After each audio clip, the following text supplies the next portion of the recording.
जय हो जय गणपति महाराज, रख ले बे हमरो तेला। जय हो जय गणपति महाराज, रख ले बे हमरो तेला।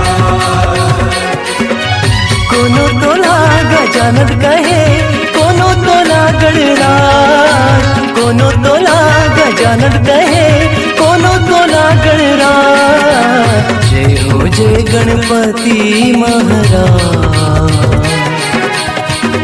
रखबे हमारो लाज। जय हो जय गणपति महाराज,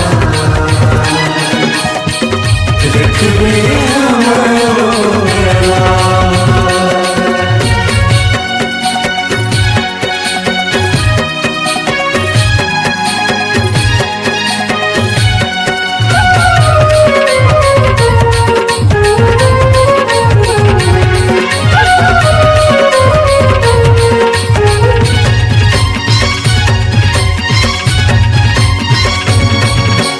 माता तोरे पार्वती, पिता हवे महादेवा, पिता हवे महादेवा।